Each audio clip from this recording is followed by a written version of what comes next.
সাংবাদিক সৈকত তলাপাত্রের মামলায় আজকে 4 ডিসেম্বর টোটাল 3টে মামলা কোর্টে উঠেছিল। এগুলো উঠেছিল চিফ জুডিশিয়াল ম্যাজিস্ট্রেট শ্রী সৈকত দাসের কোর্টে। এর মধ্যে আশফাক প্যাটেলের করা একটা মামলা, যেটার নাম্বার হচ্ছে ওয়েস্ট আগরতলা 186, সেই মামলাটাতে সৈকত তলাপাত্রের জামিনের আর্জি করা হয়েছিল। জামিনের আর্জি খারিজ হয়ে গেছে এবং ওকে 15 ডিসেম্বর পর্যন্ত জেল হাজতে রাখার অর্ডার দেওয়া হয়েছে। আরেকটা মামলা করেছিলেন অরিন্দম নাথ, সেটা হচ্ছে ওয়েস্ট আগরতলা 115। তো এই মামলাটা ক্রাইম ব্রাঞ্চ ইনভেস্টিগেট করছিল। তো ক্রাইম ব্রাঞ্চের ইনভেস্টিগেশন এখনও কমপ্লিট হয়নি। তো আইনে স্ট্যাটিউটারি পিরিয়ড বলে একটা কথা আছে, যেটার ভেতরে চার্জশিট সাবমিট না করলে আসামি অটোমেটিক বেইল পেয়ে যায়। তো ওই মামলাটাতে ওর জামিন হয়েছে। ওকে কোর্ট নির্দেশ দিয়েছে যে 50,000 টাকার জামানতনামা যদি জমা দিতে পারে সেই ক্ষেত্রে উনি মুক্তি পাবেন। কিন্তু উনি কোনো জামানতনামা জমা দিতে পারেননি বা ওনার হয়ে কোনো জামিনদারও দাঁড়াননি। তো সেই জন্যে এই মামলাতে উনি আজকে জামিনে যেতে পারেননি। আর জামানতনামা না দেওয়ার জন্য এই মামলাতেও 15 ডিসেম্বর পর্যন্ত ওনাকে জেল হাজতে রাখার নির্দেশ দেওয়া হয়েছে। আর এছাড়া তৃতীয় যেই মামলাটা, সেটা হচ্ছে ওয়েস্ট আগরতলা উইমেন্স পিএস 51। সেই মামলাটা শ্রীমতী পূজা রয় করেছিলেন। তো এই মামলাটাতে গত 29শে নভেম্বর সৈকত তলাপাত্রকে পুলিশ কাস্টডি দেওয়া হয়েছিল 4 দিনের জন্যে।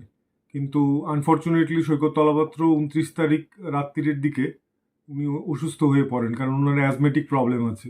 তো সেই জন্য 30 তারিখ ওনাকে জিবি হসপিটালে ভর্তি করা হয় এবং জিবি হাসপাতাল থেকে উনি আজকে 4 তারিখ উনি ছাড়া পেয়েছেন। ডক্টররা ওনাকে ফিট ঘোষণা করেছেন। জিবি হাসপাতালের রেসপিরেটরি ইউনিটে উনি ভর্তি ছিলেন, কারণ ওনার অ্যাজমা প্রবলেম আছে। কারণ তদন্তে এটাও বেরিয়ে এসছে উনি দিনে 5-6 প্যাকেট সিগারেট, দামি সিগারেট খেতেন, ওনার এই অভ্যাসটা ছিল। তো সেই জন্যে ওনার রেসপিরেটরি প্রবলেমের সঙ্গে স্মোকিং রিলেটেড কিছু এলিমেন্টসও ছিল। তো এখন ডক্টররা ওনাকে ফিট ঘোষণা করেছেন। তো করার পর ওনাকে কোর্টে প্রডিউস করা হয়েছে সিজিএম কোর্টে, এবং আজকে 10 দিনের পুলিশ কাস্টডি চাওয়া হয়েছে এনসিসিপিএস এর তরফ থেকে। এই কেসটা তদন্ত করছেন এনসিসিপিএস এর এসডিপিও শ্রীমতী পারমিতা পান্ডে। তো কোর্ট সব দিক বিবেচনা করে পারমিতা পান্ডে এনসিসিপিএস এর এসডিপিও ওনার প্রেয়ার গ্রান্ট করেছেন এবং সৈকত তলাপাত্রকে 11/12/2023 মানে 8 দিনের জন্য ওনাকে পুলিশ রিমান্ডে পাঠানো হয়েছে। পুলিশ রিমান্ড দেওয়ার পেছনে মেইন কারণ যেটা ছিল সেটা হচ্ছে, আমি আগের ইন্টারভিউতে আপনাদের বলেছি যে 2টো সিম কার্ড পাওয়া গেছে যেগুলো সৈকত তলাপাত্র ব্যবহার করতো ওনার এক্সটর্শন রিলেটেড অপরাধগুলো করার জন্যে। কিন্তু সেই 2টো সিম কার্ড সৈকত তলাপাত্র আজকে প্রায় 2 মাস ধরে জেল হাজতে থাকা সত্ত্বেও সেইগুলো কে বা কারা বাইরে থেকে ডিঅ্যাক্টিভেট করে দিয়েছে। তো সেই কারণে পুলিশ বিভিন্ন তথ্য অনুসন্ধান করে অ্যাক্সেস করতে পারছে না। তো এই সিম কার্ডগুলো যাতে আবার রিইউজ করা যায় এবং এই ব্যাপারে যাতে আসামিকে জিজ্ঞাসাবাদ করা যায় এবং কারা কারা বাইরে থেকে ওকে সাহায্য করছে, সিম্প্যাথাইজার কারা আছে, সেই জিনিসগুলো জানার জন্যে, এবং বিভিন্ন ব্যাংক অ্যাকাউন্টে কী ট্রানজ্যাকশন হচ্ছে সেগুলোর ওটিপিও এই সিম কার্ডগুলোতেই আসতো। তো এগুলো ডিঅ্যাক্টিভেট করাতে ওর অপরাধ অনেকটা আড়াল করা সম্ভব হবে।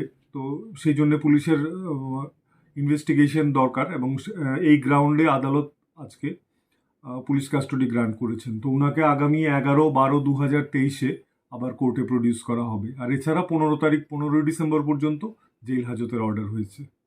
একটা বিষয় বলেছিলেন যে কোনো একটা প্রভাবশালী আইনজীবীর আত্মীয়ার এই ঘটনার সঙ্গে জড়িত হওয়ার সব এই বিষয়টা। হ্যাঁ, এটা যেটা এই মামলার তদন্তগুলো করে একজন প্রভাবশালী আইনজীবী ওনার এক নিকটাত্মীয়ার ব্যাংক অ্যাকাউন্টের সঙ্গে সৈকত তলাপাত্রর ব্যাংক অ্যাকাউন্টের ট্রানজ্যাকশনের মানি ট্রেইল পাওয়া গেছে। এবং যেহেতু পুলিশ কাস্টডি দেওয়া হয়েছে 8 দিনের জন্যে, তো তদন্তকারী সংস্থা আশা করছে যে এই জিনিসটার ওপরেও কিছুটা ইনভেস্টিগেশন করা যাবে। তো পুলিশ কাস্টডিটা খুবই জরুরি ছিল এবং মাননীয় আদালত সমস্ত দিক বিবেচনা করেই পুলিশ কাস্টডি গ্রান্ট করেছেন।